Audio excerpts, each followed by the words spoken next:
Assalamualaikum warahmatullahi wabarakatuh. Salam sejahtera buat sahabat-sahabat Nusantara yang sangat saya cintai dan sangat saya sayangi. Adapun kajian materi kita hari ini adalah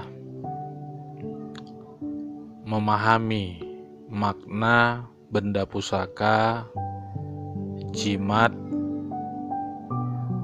dan benda-benda yang kita anggap bertuah. Banyak terkadang kita yang bergelut dalam dunia spiritual atau supranatural terkadang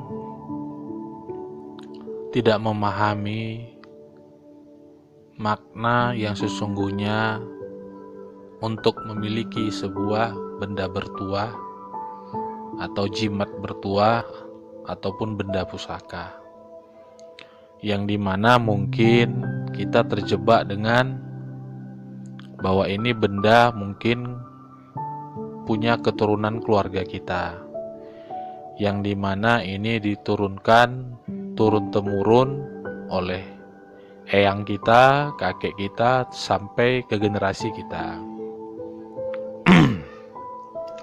Sahabat-sahabat Nusantara yang sangat saya cintai dan sangat saya sayangi,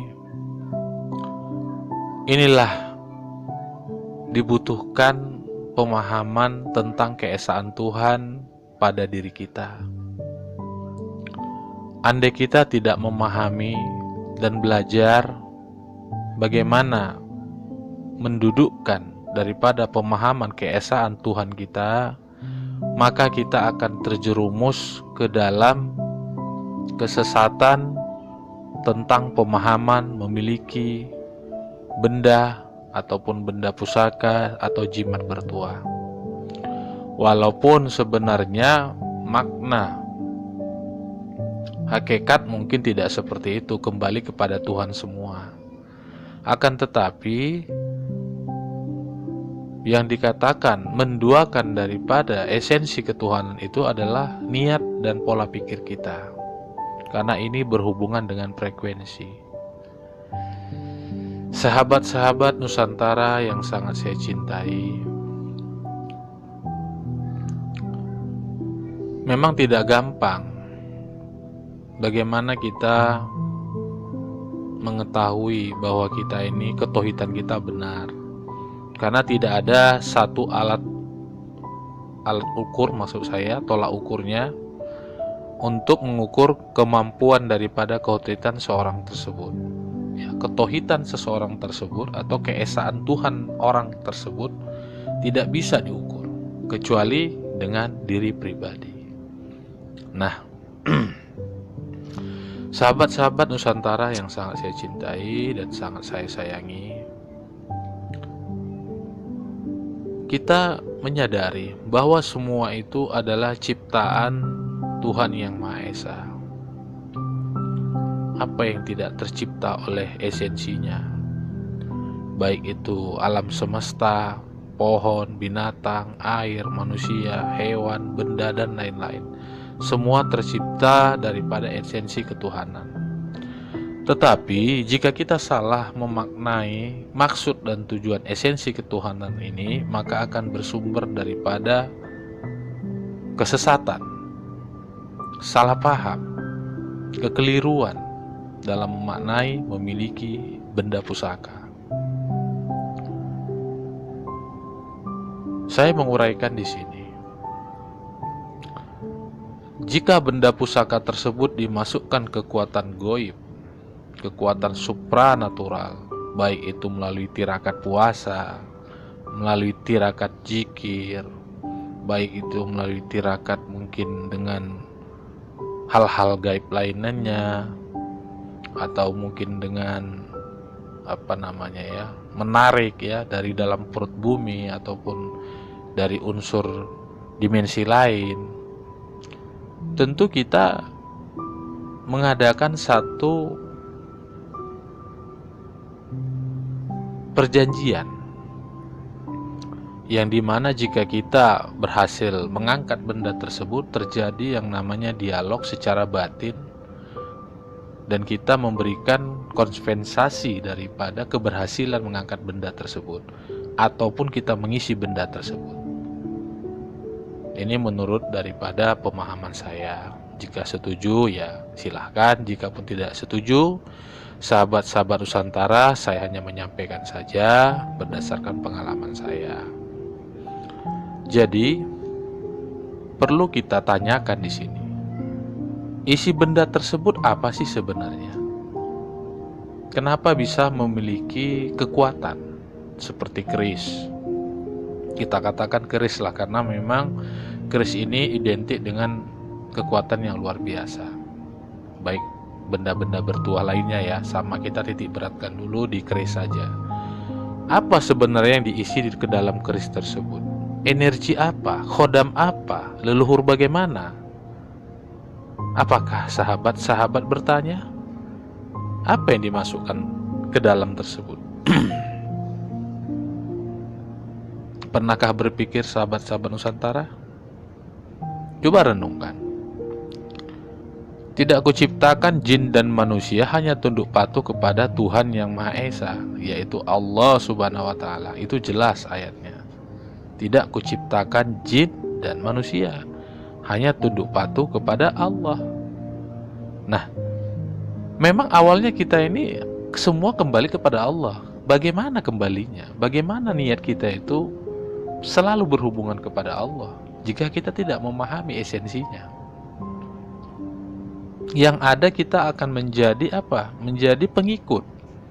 Tanpa kita sadari, kalau kita tidak membawa benda pusaka ini, kayaknya kita kurang nyaman, kayaknya kita kurang nikmat, kayaknya kita kurang gimana gitu. Karena apa? Karena kita sudah nyaman dengan benda pusaka tersebut. Ingat, di sini bukan cerita salah atau benar, tetapi pemahaman. Jika memang ketauhidan kita sudah murni dan paham, bolehkah kita memiliki benda pusaka? Boleh.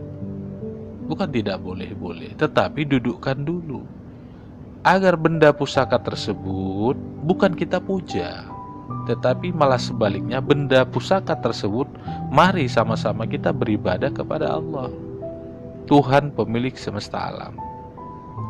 Ya karena saya memang spiritualnya mungkin berbaur Islami, tentu saya akan banyak membahas tentang ya Islaminya gitu. Tetapi secara spiritualnya, bukan Islam yang doktrinisasi atau namanya dogma. Jadi perlu sahabat-sahabat Nusantara digarisbawahi spiritual yang Islami.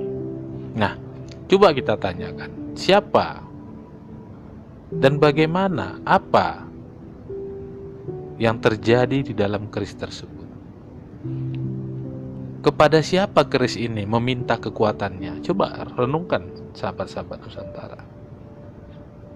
Apakah kepada sang pemiliknya? Ataukah kepada raja jinnya? Ataukah kepada para leluhurnya? Atau kepada siapa? Dari mana saudara-saudara sahabat Nusantara mengetahui bahwa itu adalah leluhur, bahwa itu adalah kebenaran, jika kita tidak punya standarisasi dalam mengolah proses kebatinan kita kepada Tuhan yang Maha Esa? Jadi sahabat-sahabat Nusantara perlu dipahami di sini.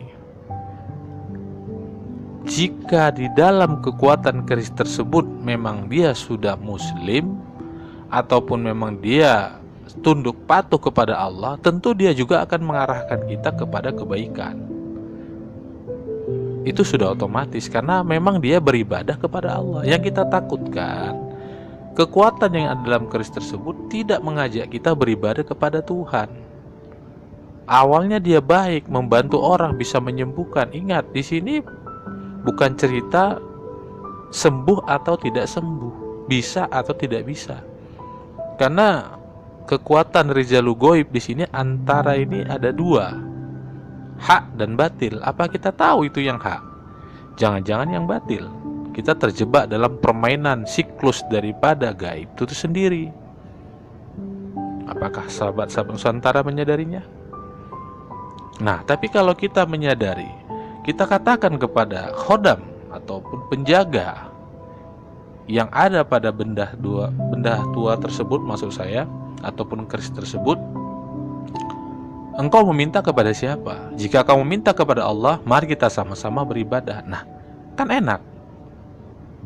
Tapi kalau misalnya kita tidak mengerti, kita memanggil namanya, tanpa kita sadari kita sudah menjadi apa? Negosiasi di situ. Ingat, selama kita di dunia akan dibantu dia. Tapi suatu hari nanti esensinya dia akan meminta balik. Lu kan udah gua bantu nih katanya. Selama lu di dunia gua bantu terus katanya. Usaha, keselamatan, dagang, segala macam saya udah bantu. Nah, giliran lu lah bantu gua sekarang. Itu akan pasti terjadi. Take and give itu pasti. Sadar atau tidak sadar, kita pun sudah terpengaruhi watak dan pikiran kita. Karena dia tidak nampak, tapi bisa dirasakan. Sahabat-sahabat Nusantara yang sangat saya cintai dan sangat saya hormati, jika memang sahabat-sahabat sudah memahami, silahkan. Tapi alangkah baiknya lebih eling lan waspodo. Karena memang tipis sekali itu antara kita dengan Tuhan Yang Maha Esa dengan jimat ataupun benda-benda pusaka ini. Jika kita tidak benar-benar mengendalikannya, maka kita akan dikendalikan. Itu sudah hukum. Jin ini juga berusia bukan seperti kita, udah ada ribuan tahun. Bahkan zaman Nabi pun dia sudah ada. Rahasia apa yang dia tidak tahu, sedangkan kita? Nah, di sini kita harus menggunakan logika yang sehat. Bagaimana kita mentransfernya ke situ? Menarik jin yang begitu ribuan tahun, apakah kita sehebat itu? Nah, ini kan permainan daripada gaib. Hati-hati. Pelajarilah dengan baik dan benar bagaimana yang sebenar-benarnya.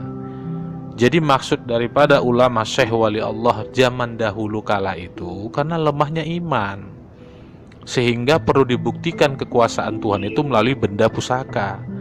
Maka terjadilah hal-hal sampai sekarang ini. Padahal tujuannya bukan itu, hanya membuktikan bahwa Tuhan itu ada melalui apa? Benda.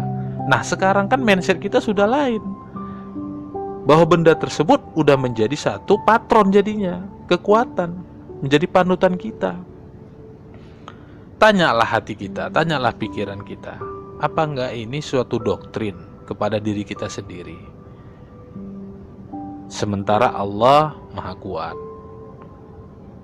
Allahu Akbar, Ya Jabbar, Maha Perkasa. Jadi buat apa nama-nama Allah itu? Allah Maha Kaya, Maha Mendengar, Maha Melihat. Jadi buat apa itu? Apa buat Allah itu? Nama-nama itu? Tentu kan buat kita. Nah, terkadang kita tidak menyadarinya. Akhirnya batin kita menjadi terpengaruh. Pola pikir kita menjadi terpengaruh. Kalau kita nggak bawa ke masjid benda ini kurang enak. Kalau benda ini nggak kita bawa kerja kurang enak. Kalau benda ini nggak kita bawa berdagang kurang enak. Akhirnya apa? Faktor kebiasaan. Sehingga apa? Iman kita sudah tercemar, ternodai. Jika iman kita sudah ternodai, setitik demi setitik akan menjadi gelap. Jika sudah menjadi gelap, sulit untuk menerima kebenaran. Ingat, bukan pembenaran, tapi kebenaran. Sahabat-sahabat Nusantara yang sangat saya cintai, sekali lagi saya mohon maaf jika ada perkataan saya yang menyinggung. Niat saya baik, hanya menyampaikan, bercerita, berwacana, menyampaikan kepada sahabat-sahabat berdasarkan pengalaman saya. Renungkanlah perkataan saya ini. Jika memang sahabat-sahabat Nusantara memiliki benda pusaka di rumah, pahamilah dahulu, agar kita memegang itu bukanlah memegang bendanya. Secara batin kita memegang sang pemiliknya. Sehingga ketauhidan kita murni, mutlak. Kita ajak, ya kan, pemilik benda tersebut beribadah kepada Allah. bukan bendanya, tapi sang pemilik bendanya. Kita ajak sama-sama beribadah kepada Allah. Jika dia mau bantu karena Allah, itu akan lebih ringan. Tapi kita memaksa dia bukan karena Allah, berarti apa? Kita yang membutuhkan. Jika nanti di dunia lain, ya kan, saya katakan dunia lain, seperti pembahasan kemarin ya, hanya bersandar kepada Allah di channel saya yang lain.